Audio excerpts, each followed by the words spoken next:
사도신경으로 우리의 신앙을 고백합니다.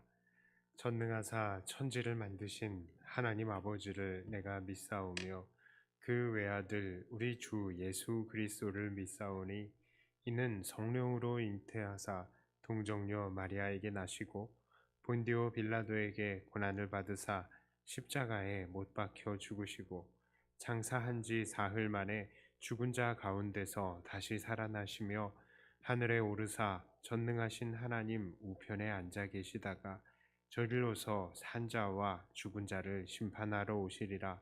성령을 믿사오며 거룩한 공회와 성도가 서로 교통하는 것과 죄를 사하여 주시는 것과 몸이 다시 사는 것과 영원히 사는 것을 믿사옵나이다. 아멘. 찬송가 428장입니다.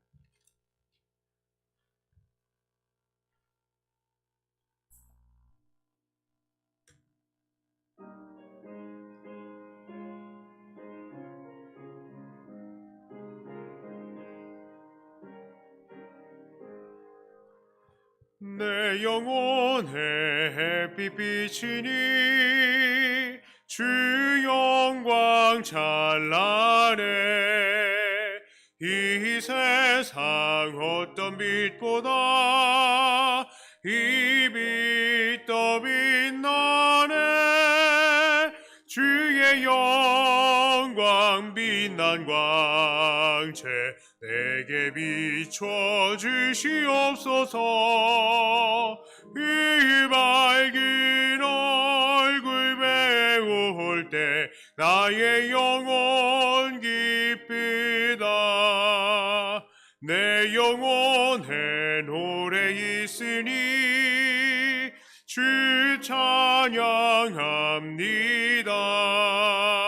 주 귀를 기울이시사 다 듣고 계시네.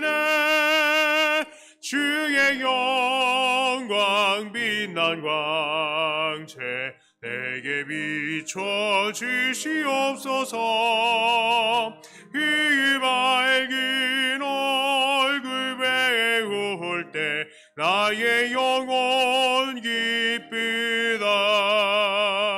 내 영혼의 봄날 되어서 주 함께 하실 때 그 평화 내게 깃들고 주 은혜 꽃 피네.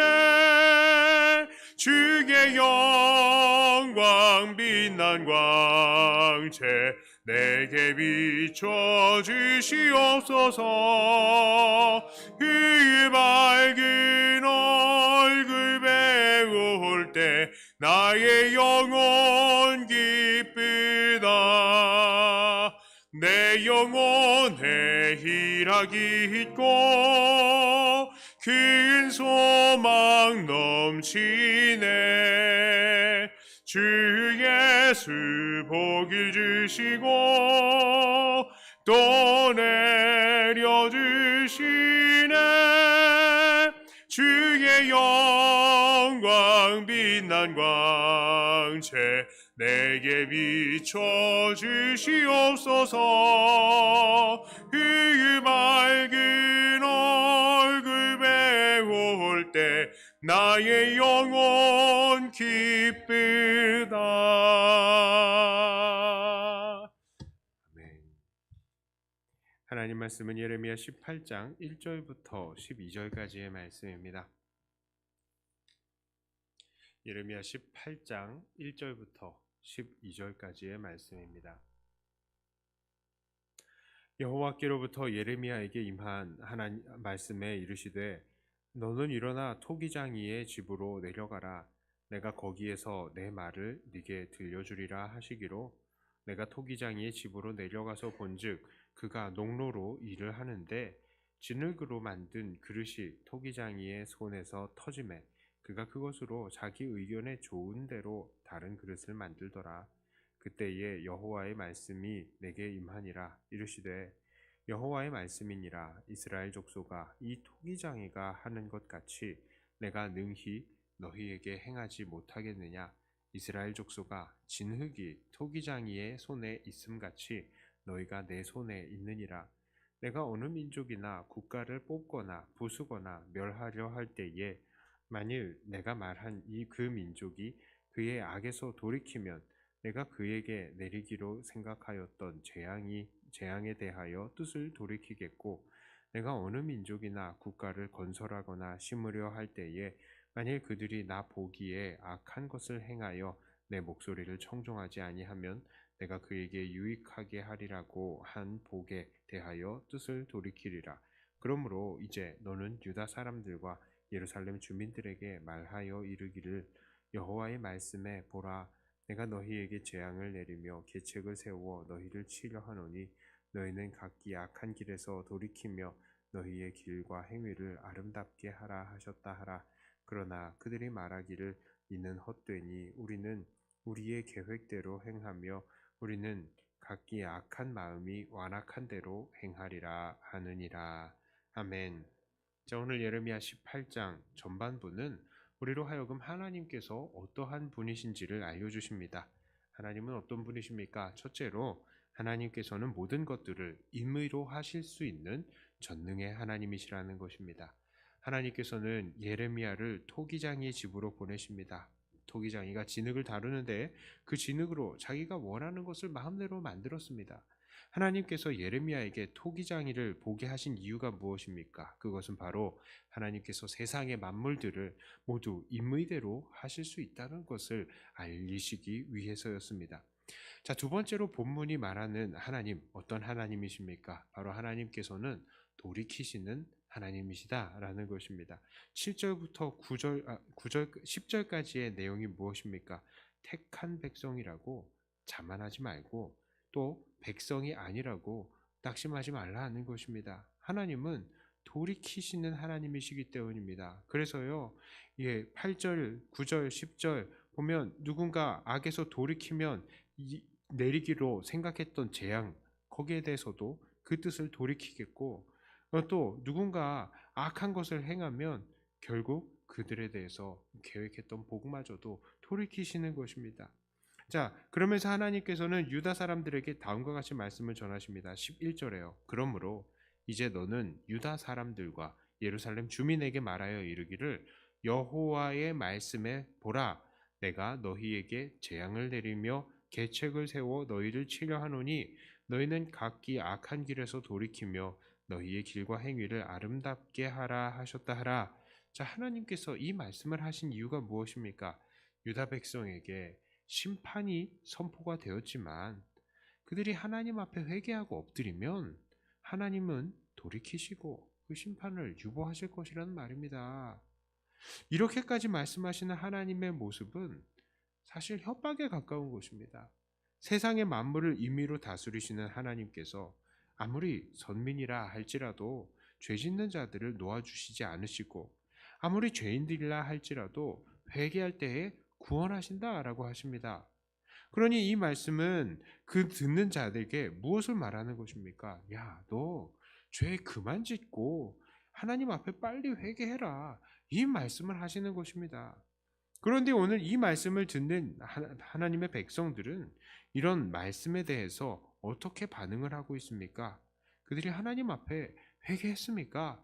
12절에 이렇게 말씀하고 있습니다. 그러나 그들이 말하기를 이는 헛되니 우리는 우리의 계획대로 행하며 우리는 각기 악한 마음이 완악한 대로 행하리라 하느니라. 이들은요, 하나님 앞에 회개하기를 선택하지 않았습니다. 이들은 그냥 그 마음이 완악한 대로 행동할 것이다 라고 합니다. 나 이렇게 나쁜 사람이니까 그냥 나쁘게 살래요. 이렇게 말을 하는 거예요. 그리고 그 이후에 이들 유다 사람들은 오히려 예레미야를 죽이려고 합니다. 이런 유다 사람들의 반응은 정말로 황당합니다. 이들은 결국 그 회개하지 않음으로 인해서 하나님의 진노를 받았고 또 결국 큰 멸망을 당하게 됩니다. 생각할수록 이들의 태도는 이해가 가지 않습니다. 자기들이 아무리 귀를 막고 눈을 감는다 하더라도 하나님의 법이 선포가 되었고 그들에게 순종을 요구하시는 것입니다. 그들이 아무리 그 말씀을 듣기 싫다고 하더라도 그들이 하나님의 백성이라고 불림을 받는 이상 그들은 하나님의 말씀에 순종했어야 했습니다.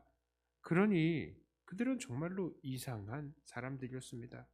자, 그런데요, 따지고 보면 유다 사람들만 그렇게 이상한 사람들이 아닙니다.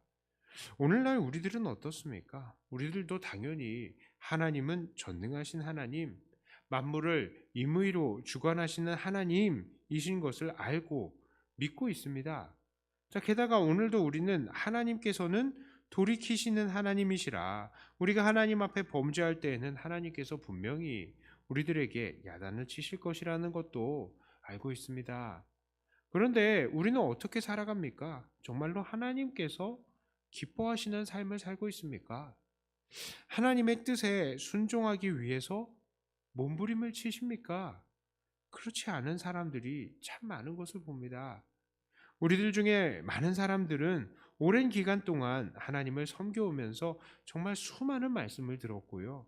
더 이상 어떤 분들은 설교를 듣지 않아도 하나님의 뜻이 무엇인지 거의 다 알고 있을 것입니다.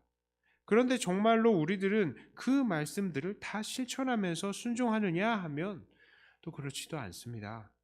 우리들은 여전히 우리의 눈과 귀를 닫고 그냥 우리가 살아왔던 삶을 계속 이어가고 있습니다.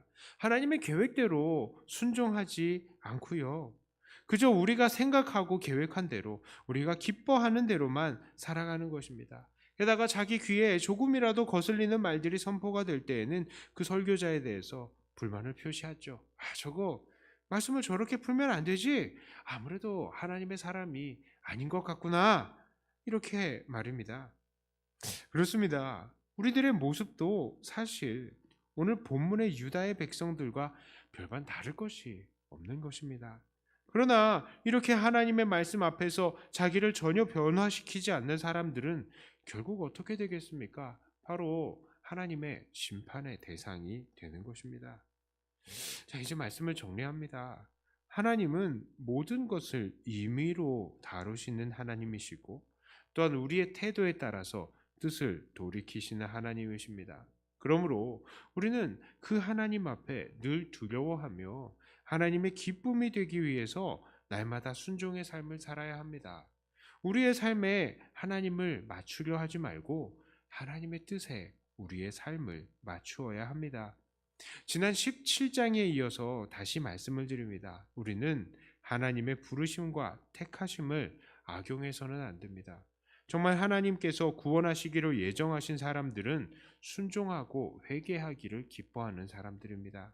자기의 잘못을 깨닫고 그 죄를 다시 짓지 않기 위해서 부단히 발버둥치는 사람들입니다. 그러므로 날마다 하나님 뜻 앞에 우리를 낮추시며 순종으로만 살아가시는, 그래서 하나님의 기쁨이 되시는 사랑하는 백동교회 성도들 다 되시기를 주님의 이름으로 축복합니다. 기도합니다. 하나님 아버지, 참으로 연약한 우리들을 도와주시옵소서.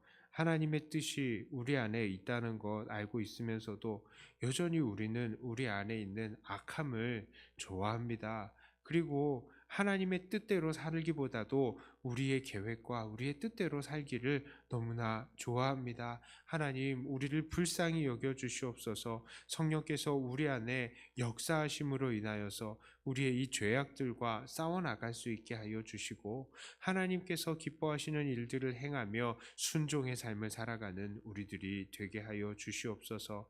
참 하나님의 뜻을 우리 안에 알고 있다고 여겨집니다. 많은 우리가 하나님의 말씀들을 들어왔고 또 배워왔습니다. 하나님, 그 아는 것들이 우리 이제는 실천이 되게 하여 주시고, 하나님 말씀을 실천함으로 인해 날마다 하나님께 기쁨을 올려드리는 우리들이 되게 하여 주시옵소서. 우리의 연약함을 도우시는 성령을 오늘도 의지하오니 주님, 날마다 우리가 싸워나갈 때에 힘주시고 이 세상을 이겨나가고 오히려 세상의 빛과 소금이 되게 하여 주시옵소서. 감사드립니다. 이 시간에 기도할 때에도 하나님께서 우리에게 힘 주실 줄을 믿고 우리 주 예수님 이름으로 간절히 기도드리옵나이다. 아멘. 하늘에 계신 우리 아버지여, 이름이 거룩히 여김을 받으시오며 나라의 임하옵시며 뜻이 하늘에서 이룬 것 같이 땅에서도 이루어지이다. 오늘날 우리에게 일용할 양식을 주옵시고 우리가 우리에게 죄 지은 자를 사하여 준 것 같이 우리 죄를 사하여 주옵시고 우리를 시험에 들게 하지 마옵시고 다만 악에서 구하옵소서. 대개 나라와 권세와 영광이 아버지께 영원히 있사옵나이다. 아멘. 함께 교회를 위해서 또 기도하시고 받은 말씀 가지고 기도하시고 각자 가지고 나오신 기도 제목으로 기도하시다가 돌아가도록 하겠습니다.